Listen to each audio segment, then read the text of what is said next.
Good morning, everybody. Welcome to Frankfurt. Welcome to today's Food for Thought webinar. Dear guests from 5 countries and regions, welcome to our Food for Thought event in cooperation with the Association of Foreign Banks in Germany. A big thanks to our partner. Today, Frankfurt is again 1 hour ahead of London. Let's make the best of it. Dear ladies and gentlemen, as one of the leading international financial centers, Hong Kong is a prime location for financial services and home to many financial institutions. Hong Kong also thrives on close financial integration with mainland China, a sound legal system, a low and simple tax regime, a free flow of capital, and a full range of financial products. In 2017, China put forward the concept called Great Bay Area, which is among the 5 largest Bay Areas in the world. It includes 9 megacities of Guangdong province, as well as 2 special administrative regions, Hong Kong and Macau. And we all know that Hong Kong, as a connector between mainland China and the world, plays a special role here compared to other Chinese cities.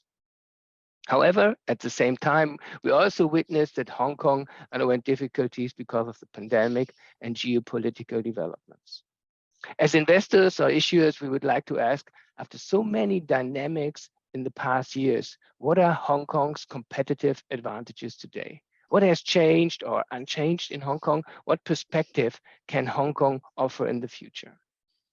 Today, we are very honored to have the Director and Head of Policy Research of the Financial Services Development Council, FSDC of Hong Kong, as our speaker, Dr. Rocky Tung.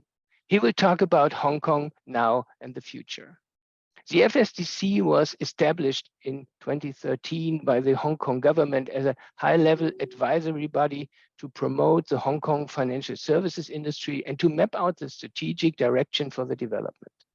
Dr. Tung leads a team responsible for conducting policy research and industry surveys for the formulation of proposals to the Hong Kong Special Administrative Region government and financial regulators. Prior to joining the FSCC, Dr. Tung was the Director of Capital Markets Policy for the CFA Institute and a senior economist for the Hong Kong General Chamber of Commerce. He holds a doctoral degree in organizational leadership from the Northeastern University in Boston, and he received a master's degree and a bachelor's degree, both in economics from the University of Hong Kong and the University of Wisconsin-Madison. Today, Frankfurt Main Finance and the FSDC are both members of the World Alliance of International Financial Centers. And dear audience, please feel free to input your questions during or after the speech in the Q&A section in Zoom at the bottom. The PPT slides, might have some during the speech, and additional slides will be provided, as well as the video recording of the speech on the FMF website, probably on Monday. So far from my side, welcome, Dr. Tung. The stage is yours. Thank you very much, Andres, for having me. And thank you, Johan from the World Alliance of International Financial Centers for having me here in Frankfurt. And later on, we'll all be gathering in Casablanca with the other peers of ours. I'm very delighted to be here, partly because it's my first visit to Frankfurt after 20 years. And partly it is because Hong Kong is once again open for business, and we are once again welcoming a lot of peers and international participants to visit our city. But to begin with, I think it is necessary for us to reach out to our peers whom we had not had the opportunity to meet face to face over the past 2.5 years. And so this is a very good opportunity for us to re-engage with our old friends and meet new ones. Perhaps I can go through a little bit about the background of the FSDC. For that, some of you may not know too much about us. We are established back in 2013, as Andres mentioned in the introduction, as a policy think tank or an advisory body to the government on matters in relation to financial services. In Hong Kong, we have 4.5 regulators. The reason why I'm saying a half is that the Hong Kong Stock Exchange, being one of the leading exchanges in the world, it also regulates the listing or listed companies. The other 4 of them are namely the Hong Kong Monetary Authority, which is the de facto central bank of Hong Kong, but at the same time regulates banking activities. Then the SFC regulates securities-related functions, as well as some asset management functions. Similarly, the Insurance Authority would regulate activities in relation to the insurance industry, whereas the MPFA, or the Mandatory Provident Fund Authority, regulates our pension system. So this is a nutshell of where the regulatory framework sits. And the FSDC, while not being a regulator ourselves, we provide the government advices on how best we can shape up or enhance our competitiveness in all regulated functions, as well as for instance, market development functions, as well as the human capital development functions. Over the years, while we carry out the policy research functions as we carry out the policy advisory role, we have published about 55 papers, of which contain around 200 recommendations for the government and the regulators' consideration. About 70% of them have been incorporated or followed up by the government and regulators. This is really encouraging for us as advisors, but at the same time, we do see that there's a downward trend for that.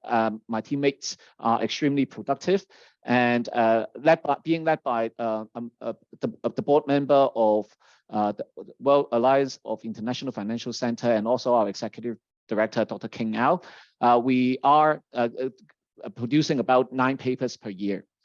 I would like to quickly go through some of the key topics that the FSDC is currently undertaking. They are broadly in line with what the financial industry cares about. First of all, it is about the green and sustainable development of this part of the entire globe. So with this part of the world, meaning this part in Europe, being a leader in the green and sustainable agenda, we feel that there's a lot for Asia to learn from. While Hong Kong is a leading international financial center with tremendous infrastructure and presence of various types of stakeholders, including asset owners, asset managers, product owners, namely banks and other financial institutions, as well as civil society and regulators. We feel that there is something we should be doing. So therefore, since 2016, we have published a range of papers advising the government and regulators to move forward and provide more resources to green and sustainable finance. We are pleased to see a lot of development since, and so hopefully we are going to, through this trip, learn from our peers and bring home even more advices for the government. Then we move on to the financial technology part. Hong Kong, while being a tiny city consisting of only 7.5 million people, we do have the density of business in Hong Kong is truly amazing. So with that in mind, we have felt that Hong Kong should be devoting more resources with regards to developing our fintech landscape on the side of B2B business. And therefore, with that in mind, we have advised the government to look into the possibility of launching, EKYC related matters, as well as cybersecurity matters. More lately, we have a look into certain functions of the blockchain technology. And this is certainly something that we would like to highlight going forward. For that, we believe the technology is here to stay, and tokenized asset will bring about a lot of opportunities for not only Hong Kong, but also for Hong Kong to connect to the rest of the world. Then we move on to the overall asset and wealth management. Hong Kong, like I mentioned earlier, has a highly densely populated financial services industry, with not only banks but also global asset managers presence in the country, or in the city. Sorry. Obviously, for Hong Kong to serve the country of China, we have done a lot, but we feel that in terms of the asset and wealth management industry, we can do more. Partly it is because of the rise of the wealth level in the country, and therefore there will be an emerging need for the Chinese population to better manage their assets through, for instance, diversifying the risk level, as well as to have a wider basket of market exposure. And with that in mind, I think Hong Kong does have the competitive advantage. We are given the head start, being the most liberal and free economy, not only in the country per se, but also, like amount at the top or freest markets in the world. So this is going to give us a comparative advantage to serve the motherland. At the same time, for a lot of global financial institutions who want to tap into the potentials of the Chinese market, we are here to serve. We are here to build bridges. So I think the asset and wealth management industry is something that we should be devoting more resources to. Lastly, I don't think the three topics that I mentioned and the last one will be working in parallel. They are indeed, having intersections from here and there. And the very last bit would be the connectivity between mainland and the rest of the world. And so from the ESG side, from the fintech side, and from the asset and wealth management side, we do see the necessity for Hong Kong to serve the super connector role, connecting China with the rest of the world. So that is a broad highlight of what we have done. But that is not to say that we are only focusing on these issues. Obviously, as a think tank and being very close to the industry, we are advised by the industry as to what we should be doing and what topics we should also discover. And now we are actually working, as a team with the industry on how best we can brush up our capital formation capabilities. So as many of you may be aware, Hong Kong has been and will continue to be an excellent capital formation center.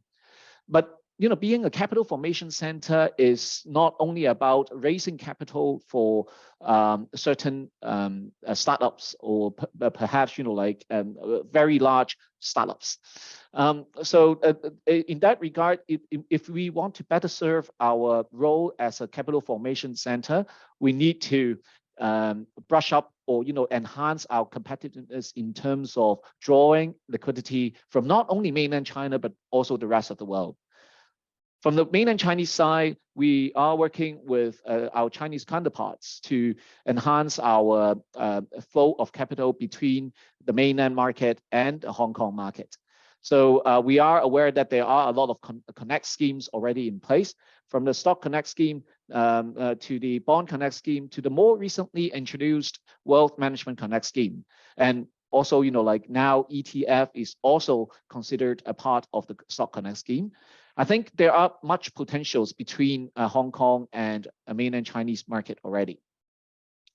On the other hand, how can we, bring about better liquidity from the Western market? Well, we have actually looked into it in our recent paper published earlier this year to see if the market making mechanism can be brought to Hong Kong.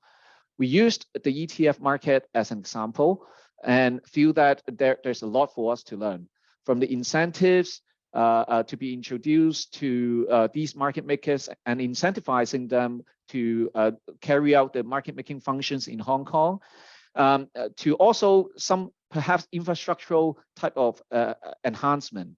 This is something that we are working on. At the same time, while the Hong Kong Stock Exchange is currently doing a lot of great work in terms of hosting companies, currently we have close to 2,600 companies being listed on the Hong Kong Stock Exchange. We feel that there could be more done.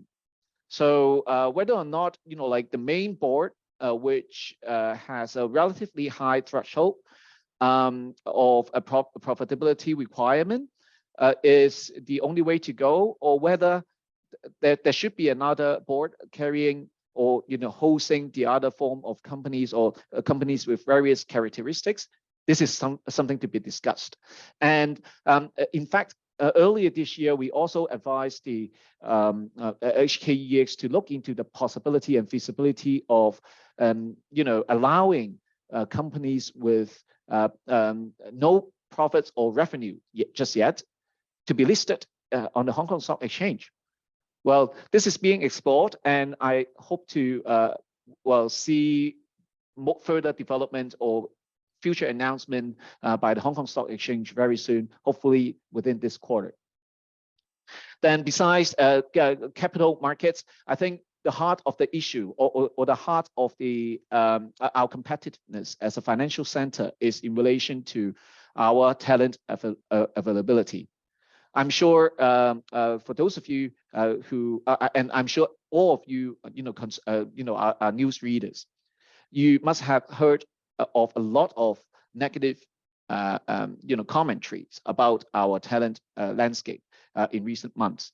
Yes, we have lost some talent, but at the same time, we are also attracting a lot more. That is not only because of our higher pay, our low income tax, or the livability of the city, but it is also because of the presence of many of you here in Hong Kong. At the same time, you are also seeing a lot of different firms of various nationalities. I'm pleased to share with you that, like Hong Kong does have the support of various governments and firms of various nationalities. For instance, now that I'm here in Frankfurt, I can't thank the German Chamber of Commerce in Hong Kong enough for helping me with a lot of the very useful contacts and arrangement. And also the EU office in Hong Kong has helped us, has helped introduce us to many friends within the country and the region too. So this is really to illustrate how Hong Kong has served and will continue to serve as a connector. And therefore, with the presence of firms, with the presence of huge organizations, there will be jobs. And even though there may be jobs that cannot be filled by local people or students or young professionals, we will need to bring about like various policy to incentivize people from various markets to join us and come to Hong Kong and serve the the financial services industry. Next week, it will be the maiden policy address of our new chief executive, Mr. John Lee. And I don't have any insider news, but I can see from news reports that there will be a series of incentives from tax to expedite visa programs to be introduced. So I hope all of you who are currently not based in Hong Kong but are considering a relocation to various markets for a financial services sector job to watch out and see if that would be something that you are looking for. So this is a very granular type of highlight of what we do as a think tank, as some of the policy research topics that we are covering. Both issued in the past, but also we're working on some of those. For those of you who are interested in reading some of the papers that have already been published, please do visit our website and do follow us on our LinkedIn. Now, perhaps I can highlight some of the recent developments as to share with you that like the resilience of Hong Kong has remained despite some of the negativity that you have seen in the press. I do believe that there are certain hiccups that are not ideal for business. For instance, our travel restrictions or the hotel quarantine arrangement that was in place for pretty much the last 2.5 years was detrimental to our city status as finance is a business of people, and we require international travels, cross-boundary interaction, and therefore, with that kind of restriction, it was quite difficult for our city to attract incoming business travelers. But I'm pleased to announce that, or not quite announce, but I'm pleased to report that the travel restrictions have pretty much been removed. Now, there's no quarantine arrangement required for incoming travelers. So I'm very glad. My executive director, in fact, had to travel to the US and Singapore, previously. And then, during his trip, the announcement was made, and he was very excited to come home without the need to go through the quarantine. So this is just a way to illustrate to you how we are moving toward the direction of removing all, travel restrictions. Of course, our Secretary General for the WAIFC will also be visiting Hong Kong, and I hope by the time that he visits, we will be able to go around and without the need of having any of the restrictions imposed. But do watch out for the announcement going forward. But other than the travel restrictions that I highlighted, which have already been removed, we have seen quite a bit of development in terms of the asset and wealth management industry, for instance. Well, the total AUM managed in Hong Kong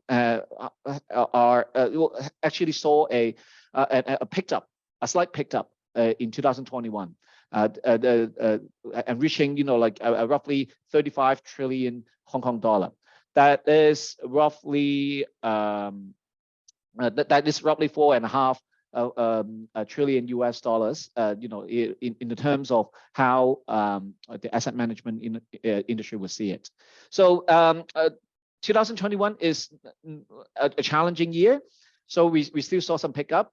Obviously, this year is even more challenging amidst all the geopolitical tension, from the war to the soaring interest rate in various developed markets, and how the pandemic is still or endemic, in some instances are being seen as a disruption to our industry.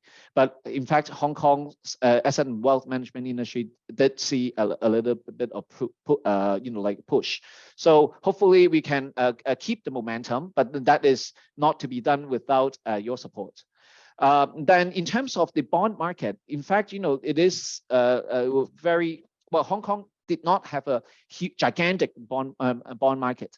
But that is partly because of our government's very healthy fiscal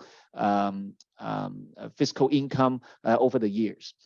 And but from this point onwards, I think the term of the government really wishes to brush up our capability as a fixed income market, as a bond market, so as to keep to offer a more comprehensive infrastructure to investors globally. Our equities market, I mentioned earlier that we have around 2,600 firms listed on the Hong Kong Stock Exchange, but our bond market needs to be brushed up. So there are a lot of initiatives. One of those is the introduction of the southbound Bond Connect, which allows mainland liquidity to invest in Hong Kong through the Bond Connect scheme.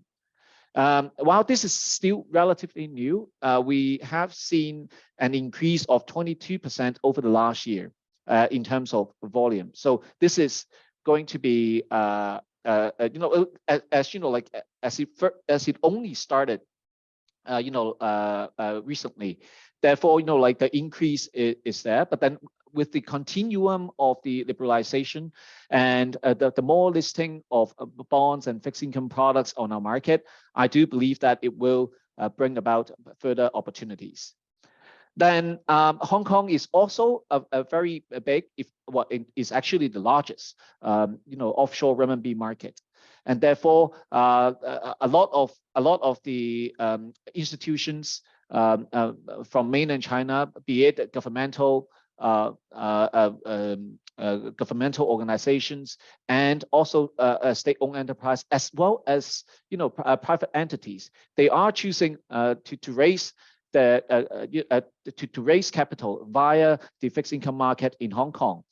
Arranging bond issuance is not difficult in Hong Kong. For that, we have a lot of huge financial institutions who are experts in this regard.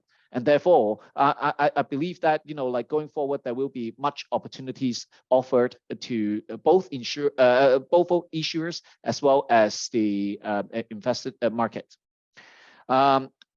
Lastly, I would like to highlight that in a recent announcement, there are a series of very important new initiatives. Hong Kong, as you may know, has been a capital formation center for a lot of mainland Chinese firms. We must recognize that much of the trading volume, over 60% of it really, is on Hong Kong, is on mainland related stocks. And this is going to change, I believe. For that, international companies listed on the Hong Kong Stock Exchange will now be considered and potentially included in the Stock Connect scheme. Now, what it means is really for the likes of I shouldn't mention names, but all these international companies with headquarters not in Hong Kong, not on the mainland, listed on the Hong Kong Stock Exchange, being able to tap into the access of liquidity on the mainland. So imagine you are a luxury brand or an alcoholic beverage brand listed on the Hong Kong Stock Exchange, but your major business source would be in, say, Europe. Well, this is going to attract a lot of investor interest, and therefore the liquidity will be enhanced. The listing of your firms and the liquidity of that firm will be enhanced with the liquidity influx from mainland China investing in your company. And so this is how it is going to be done. And we believe this is going to incentivize a lot of foreign firms or international firms to consider Hong Kong as a potential listing venue. And going forward with more balanced or increasingly more balanced a listing of both mainland, local Hong Kong, as well as international firms, I think Hong Kong is going to better serve as an international financial center. What is more, in fact, it was only over the last weekend that the Chinese government has, or the Chinese authorities have announced that technology stocks with mainland Chinese background who wish to have a weighted voting rights structure, meaning dual class share structure, can be listed in Hong Kong. Well, that is for certain, right? Like we have already seen a bunch of those companies listed in Hong Kong. At the same time, these stocks will be considered in the Stock Connect scheme as well. So if what I mentioned just a moment ago about international companies will be conducive to the image of Hong Kong as an international financial center, I think this is going to allow more mainland tech stocks to be listed on the Hong Kong Stock Exchange, even with a weighted voting rights structure. And with that in mind, I think all of these developments should be considered in a bundle as a whole. And I know that many of these initiatives have not been brought to your attention, but I just wish to take this opportunity to share with you and make sure that you are aware of some of the offerings or latest offerings offered in Hong Kong. Andres, in your earlier introduction, you also talked about the Greater Bay Area. So the Greater Bay Area was first brought to our attention back in 2017. At the same time, after years of planning, the central government actually came about and brought to everybody's attention of the development plan. Unfortunately, in 2020 and 2021, the cross-boundary the travels have become more restricted than we had wished. And therefore, some of you who are based elsewhere might not have seen the materiality of or the substantiveness of the Greater Bay Development Plan, Greater Bay Area Development Plan. However, for those of us in Hong Kong, we do at least have a taste of how this is going to bring much opportunities and potentials to us. With the announcement of the Greater Bay Area Development Plan, Hong Kong is appointed or set to be the leading international financial center, not only for the region but also the rest of China. So this is very important because we are going to see the extra resources devoted to this region and to Hong Kong. Against that backdrop, we have seen, for instance, the introduction of the Wealth Management Connect.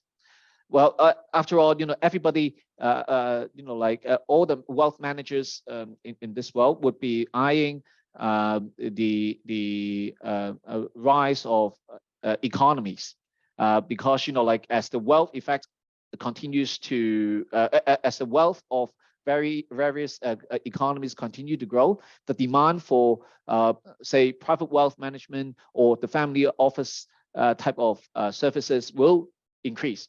It's not quite strict line, but then it's proportionate or positively correlated.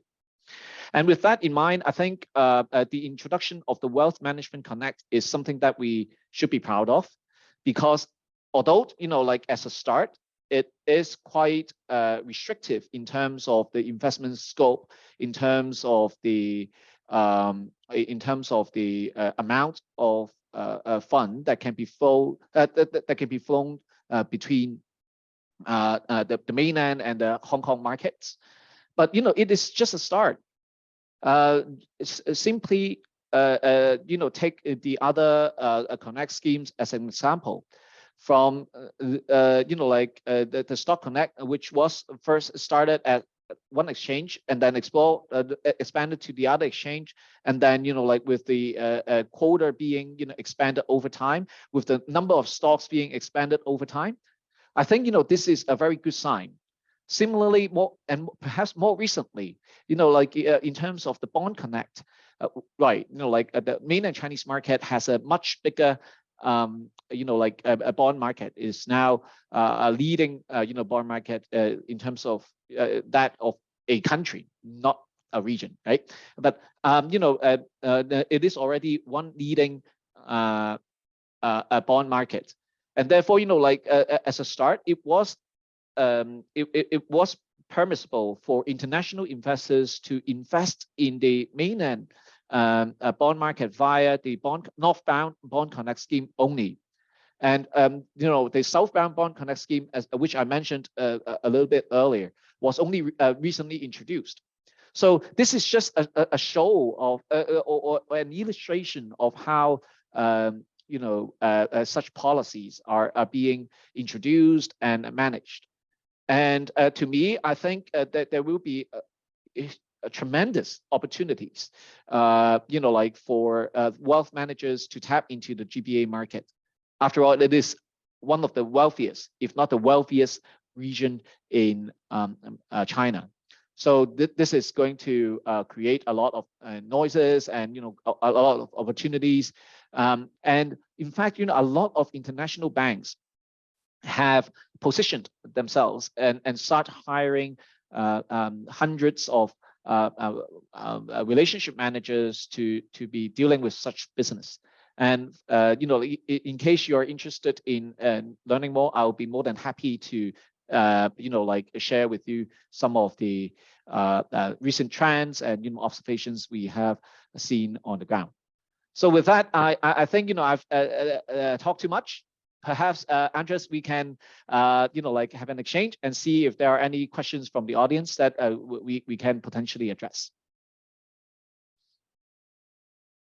First of all, thank you for the excellent report on the Hong Kong situation today and the valuable insights you gave us. And I have to mention, actually, because it looks like with the Hong Kong skyline in the back, it looks like that you're broadcasting from over there, but actually that's not the case in spite of the travel restrictions. You made it here to Frankfurt, so you're sitting like 2 rooms from here visiting Frankfurt Main Finance, and thank you for this. And I know that you have a lot of appointments during your stay here in Germany within the next days.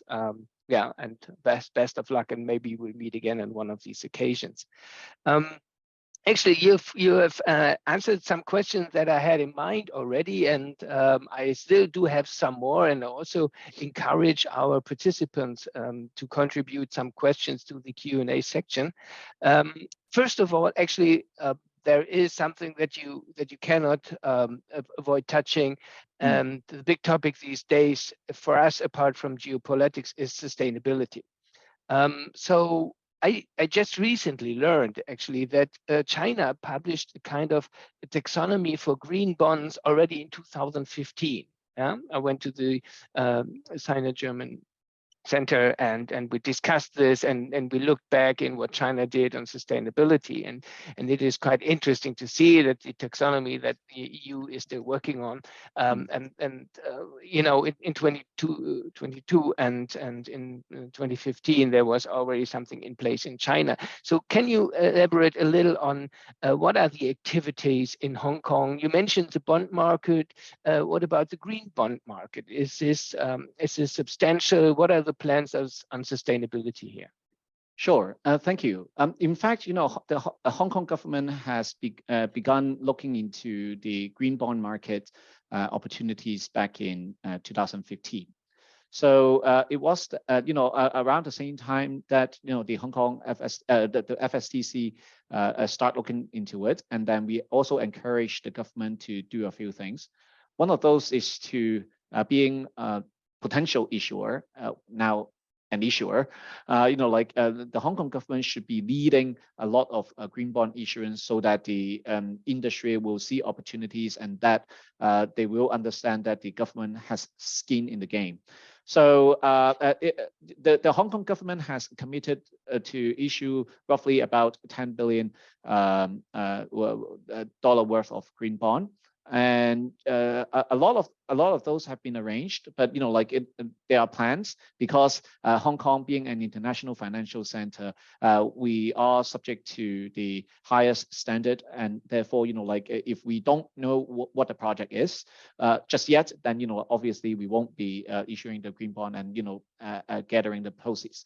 So for us, we are really trying to sort out the pipeline. But the pipeline is actually quite clear. The Environment Bureau, I think in last year, published the 2050, net zero, the vision of how Hong Kong should be moving towards the net zero target. So this is something that highlights how, what we are committed to do, and therefore going forward, we will be seeing a lot more issuance. In fact, Hong Kong government also issued a retail tranche of green bond earlier this year. It was very well received by investors because over the last couple of years, we have done tremendous work. The government has done tremendous work in relation to promoting what green bond is about, what social bond is about, what sustainability bond is about, blue bond is about, etc. So when the government allows the retail investor, an average retail investor, to invest in such vehicles, it was very well received. And this is just some of the illustrations of how and why the government wishes to do it. The Hong Kong government has committed to 2050 carbon neutrality plan. This is roughly 10 years prior to what the country has committed to. But again, it's very much in line with other markets, and this is again an illustration of how the city is committed to green and sustainable development going forward. Thank you for this. Do you have an idea where the money from the green bonds is invested in? Yes. Is project Yes. in China, in Hong Kong, and elsewhere? No, it's in Hong Kong. So while for instance, the Hong Kong government does publish a green bond report every year. So in that report, it details what type of projects the proceeds go to. Is the energy preservation, is also the water, in terms of water treatment, etc. So most of actually it is quite clear that perhaps some solar panels, etc. There are different type of projects the Hong Kong government is devoting resources to, and they are highlighted in the green bond report that I mentioned. Very good. Another question is on digitization. So we know about the big influence of Chinese tech companies, and we know how technology advanced this is. Given the high importance of fintech companies in Germany, what is the Hong Kong approach to fintechs? Are you attracting fintechs? Do you have sandboxes? How do you deal with this one? Right. I'm glad that I highlighted we have various regulators in Hong Kong at the outset, and so in fact, besides the MPFA and the HKEX, which I also mentioned as a half regulator, the three regulators, namely the HKMA, the Securities and Futures Commission, and also the Insurance Authority, have their own respective sandboxes. So in Hong Kong, the fintech companies who wish to enter the same sandbox will partner with licensed entities, authorized institutions, and licensed firms, to licensed insurers to enter into the sandbox, and be allowed to have some pioneer projects and programs for them to exchange ideas and technologies and test whether or not such technology would work in a closed environment. Obviously, this is also a common approach adopted in various markets because after all these, in terms of data privacy, now we are today speaking in Europe, and data privacy is extremely important, right? So it's the same in Hong Kong. We need to ensure that the higher level of data privacy is promised and carried out in Hong Kong, and so we are not going to disclose any of the user data as personal data, and therefore having these sandboxes would be something that we have a company adopt, I think, for easily 4 or 5 years already. All right. So Hong Kong is also blessed with 2 science and technology parks. So that's the Hong Kong Science and Technology Park that I mentioned, and also the other one is called the Cyberport. While the first one would have a range of various activities from healthcare, biotech to robotics and many others, Cyberport actually has a pretty comprehensive ecosystem of fintech companies. Also, not to say that it also has other technology companies presence there too, but a lot of fintech companies are from there. So in fact, the FSCC works very closely with these technology parks as well. And so, we're trying to foster the economy and also the startup ecosystem. Going forward, I think the Science and Technology Park will also be managing an area is called the Loop. It is an area within north of Hong Kong in the Shenzhen territory, but managed by the Hong Kong Science and Technology Park. So this area is being built out, and going forward, that will be furnishing the flow of talent, flow of ideas, and flow of technologies. So for those German startups who are considering Asia, do think of Hong Kong, and we will be more than happy to connect these startups with the with our partners at the Cyberport as well as the HKSTP. Thank you for offering this. I think there might be some representatives of fintechs among the people listening today, and especially the sandbox thing is something of interest because the BaFin doesn't allow sandboxes here for fintechs in Germany. So whoever has Asia in mind maybe might ask for your address afterwards. Contact Yeah, please later. do. Yeah, one more question. Due to geopolitical reasons, during the last 2 years, some Chinese companies that were listed in US exchanges delisted there and made an IPO in the Hong Kong Stock Exchange. And the question is, you already mentioned the stock exchange development, and is this like something you rely on in the future? What is the importance of this? So can you say something about the stock exchange development? Understood. Thank you very much, Andres.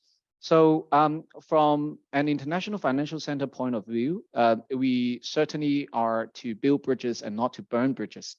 And therefore, I think for China to continue to liberalize its economy and to the going out strategy to maintain, it is not the country's view to have these companies delisted from a stock exchange and move to another territory.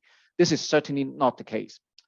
And therefore, we have seen a lot of development in recent times. Well, now Hong Kong is actually being chosen as the place where the investigation of internal audits can take place between the U.S. market and U.S. regulator and these U.S.-listed Chinese firms. And so some kind of activities are being carried out in Hong Kong, as we speak. So Hong Kong going forward, are we going to rely on such activities? Probably not, because what we are going to rely on is to bring about or enhance our capability and offerings to firms, be it Chinese firm or international firms, make it as attractive as possible, make the regulatory regime less cumbersome, make the listing regime more welcoming and inclusive, and then we believe that it will be attractive enough to draw potential issuers to Hong Kong. And the reason why I said it is good is because after all, we need to be the bridge that connects opportunities or capital with opportunities. And the Hong Kong being Hong Kong is that it has the international element. We exercise common law. At the same time, we have the proximity to the mainland Chinese market, and therefore we had always served as the conduit between a Western capital and Eastern opportunities. On the rise of the Chinese economy and its middle class, I think going forward it will be the other way around. Further growth momentum will be coming from having the Chinese asset, Chinese money, Chinese entrepreneurs going abroad and tapping into the Western the opportunities presented in the Western market. So I'm not to say that there will be a reversal of trends, but in terms of growth, in terms of how the further opportunities will come about, I think that there will be changing dynamics. Yes, thank you. Thank you for the answer to that. You mentioned building bridges, which is actually a kind of slogan that we also use here in Frankfurt. We're building bridges, especially in terms of Brexit and so on. And I know that you will be building some more bridges within the next days with all the people you're going to meet. I'm also happy to welcome, for example, Frankfurt Main is here also someone who is in economic development of the Frankfurt region. So I think there are a lot of interests on both sides for closer cooperation. So I thank you really for being here and for sharing your ideas and speaking to the Frankfurt financial community. No, thank you. Thank you so much, Andres. I know, this is something that we wish to do, and we wish to do more. I'm sure, the Hong Kong government, while I'm not, volunteering them, but I do believe that they are very looking forward to, having some exchanges, not only on the G2G level, but also, with, the business community, the financial services community. If there's anything that can be done, I think my executive director, Dr. King Ao, would not hesitate and support fully. So look forward to working even more closely with FMF going forward. Thank you very much. So ladies and gentlemen, this event is close to the end, and the next Food for Thought will be on November 15th, and we will have Dr. Arne Holzhausen, Head of Insurance and Wealth Markets of the Economic Research of Allianz, and you will get your invitation in time. So thank you again, Rocky, for being here. For everybody, have a good day and a nice weekend, and see you soon. Bye-bye. Thank you very much.